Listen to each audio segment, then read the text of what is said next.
Thank you very much. I hope that you all hear me well and can see the presentation. If not, I guess I will get notified. So, sustainability for banks, what does it mean? Is that the threat or an opportunity? This is what this presentation is about. I think that the big theme for the 2020s, it will be the effects of global warming. We have heard these stories for decades now about the ice melting at the North Pole and the winters getting warmer. But have we really acted on that? Not until now, I would say, because now we have the effects coming much, much closer to us. We have the big bushfires in Australia. We have the fires in California, Portugal. And just 2 years ago, we had some big wildfires in the forest in Sweden as well. I think this has made us all think, and this has made us all also realize that it is a big transition that is happening, and we are all a part of that transition. The big question now is that not if it will happen, a big transition, if sustainability will be important, but how quick will it go? If you take the climate as an aspect of sustainability and look into that one, we have the researchers that they produce the IPCC report. According to the research people that really are into this area, they say that we are almost already too late. We need to move quicker than what we are doing. It should have happened yesterday. When looking on the big corporates in the world, we can see that this is a theme that have come very quickly now. And the major CEOs of the major companies, they are really into this area when it comes to sustainability, and not least when it comes to climate change. We also see that this is happening very much for private individuals.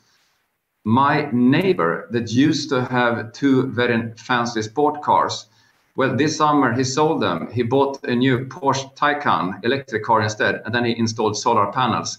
And by the way, I have solar panels away, but another electric car. So I think this is happening very much on individual level. However, there are other parts of this as well, because this transition, that is tough, because transition is a change.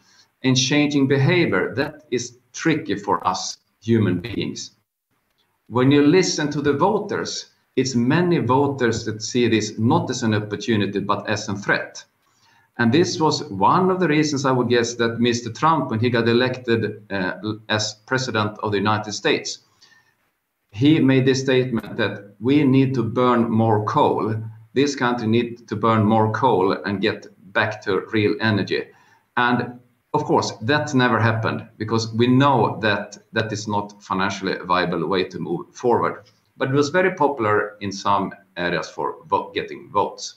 So what will then happen? What are the other forces then? I would say we have a young generation coming, a young generation that is not tied down by the legacy of things, a young generation that is very strong in values. And for this young fellow you see in this picture, this is probably not his dream vehicle going forward. I would say this is his dream vehicle, an electric bike, which you now see a lot of in Stockholm, or maybe an electric car if he affords that one. So it's a big transition going on. So I think for companies, it's a risk for any company in any industry to say that sustainability, it's not really touching me, it's something maybe happening down the road. I think we should plan for that. It will come regulatory changes quite quick in this area.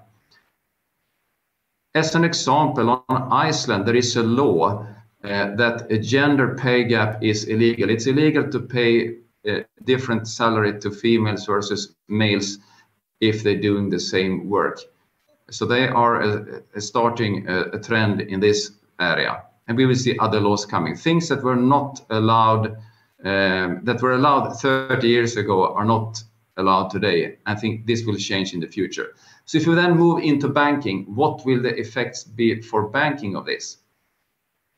And what does it need to be successful as a bank in this area?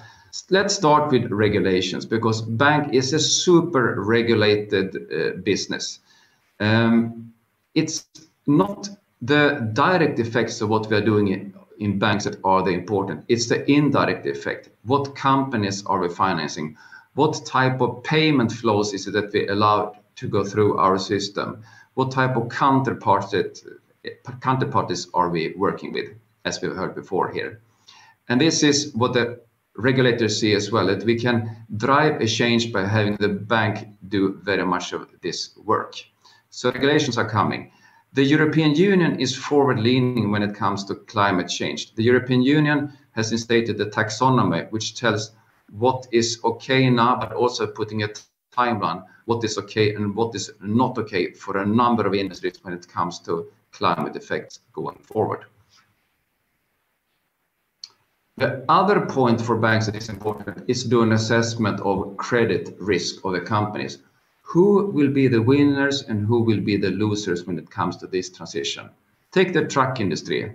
Is it Scania and Volvo that will continue to be winners in this industry? Or is it Nikola, the new company that has been started in the US that is listed, that will produce trucks based upon hydrogen? They hope to be the Tesla when it comes to trucks. Traveling industry. Well, we all know the problems about traveling currently, but there was a trend already before that in some countries, not least in Sweden, that it was actually less popular of traveling for leisure due to the CO2 effects of your traveling to Thailand, as an example. It speaks for itself that financing ski slopes will be a challenging business when it comes to climate warming. But this is kind of negative scenarios. We have a number of positive things happening and opportunities as well for companies that also tells where bank can do. Elon Musk had a vision to go electric for cars. I think that we can see that his vision is really coming through with all electrical cars coming.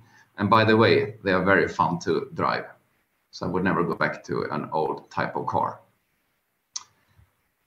This is a company, this is a Norwegian company. It was founded back in 1972. They are now the global leader when it comes to recycling machines, so bottles, cans, and so on. The first order from this company, the first big order, come from the Swedish liquor store, the state-owned ones, Systembolaget, in 1974. So why did this company become the global leader? When it comes to bottles and cans, it should be a US company with that huge market. It was because Scandinavia was very early in when it comes to putting up incentives for people to do recycling. So this also creates business opportunities that you can actually go global with. Another visionary company is Hybrid. This is a startup. It's founded by 3 large Swedish companies that cooperate with this one. And this is to make steel with 0 CO2 impact. You can see the top figures of this. It's a huge difference here. So they have now produced a pilot plant up in Luleå that is up and running since some weeks. And they are now looking to make an investment in a new steel plant up in northern Sweden, because that's where we will have a lot of area to put up windmills. And this investment will be a 2 billion euro investment for the next phase of this project. So this is huge opportunities. They realize that compared to the current cost of producing, this is probably 30% more expensive to produce steel in this way. But they also bet on that the prices for carbon emissions will continue to rise. So this eventually will be actually a cheaper way to produce steel as well, and not only more CO2 friendly. Granul Invest, an Estonian company, is one of the leading companies in Europe when it comes to producing wood pellet. The key usage of wood pellets is in power plants, and this is previously coal-fired power plants that are quite easily to convert into renewables by instead burning pellet. So this gives a lot of opportunities. And the whole utility sector gives a lot of investment opportunities and also financing needs for banks and for the bond market. As it is now, according to some research, it says that 60% of all coal-fired plants in the world actually should be closed down because it's cheaper to make the investment in renewables and produce electricity in that way instead.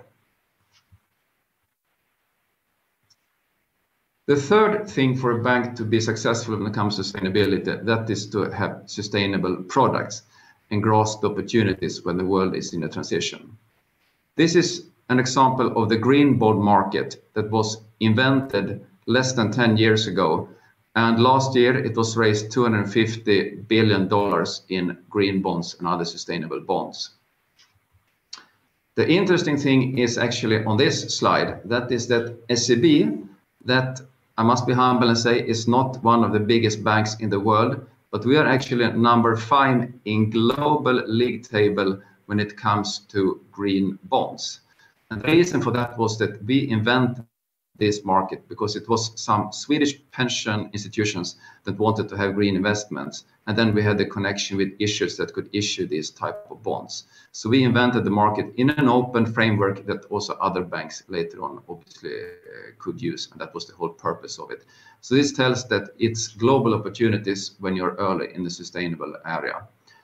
Other products we are having as well is, as example, microfinancing funds supporting especially the ladies in the third world to develop their business.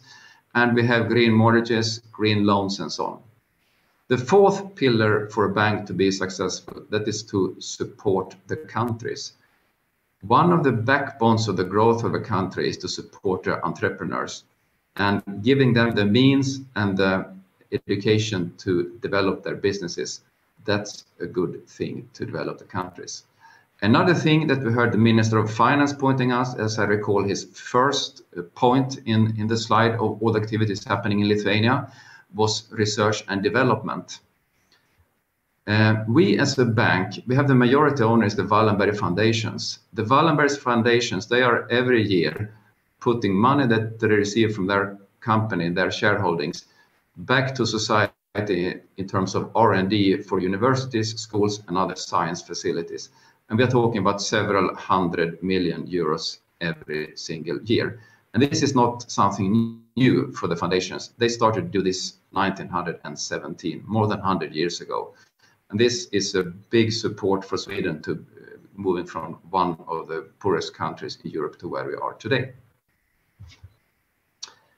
This story makes me quite sad. I must say that I really love Lithuania, and that's why this story makes me sad. Because in the neighborhood where I live, and in quite many other neighborhoods as well, some 5-10 years ago, people started to avoid to buy BMWs. And the reason for that was the export from Sweden of steering wheels.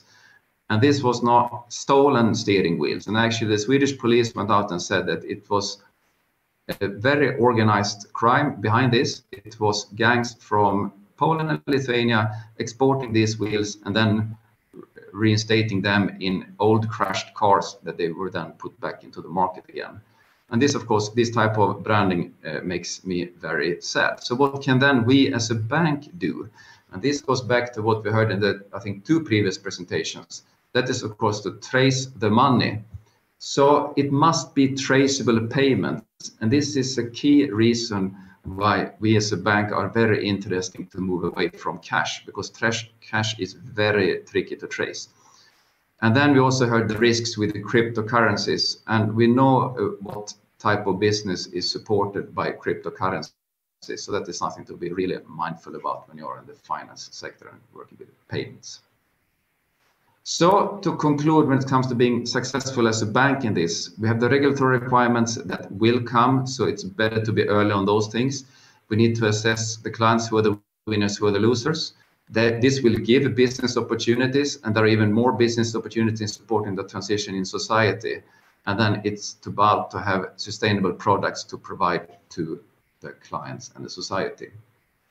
So specifically what we are doing in the Baltics is that we are doing an assessment of all our corporate clients.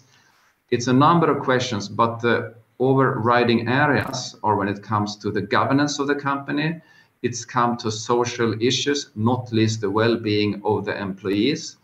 It's about tax payments, because we know that if we should build a society, we all also need to pay tax to support that society. And then we have the environmental area.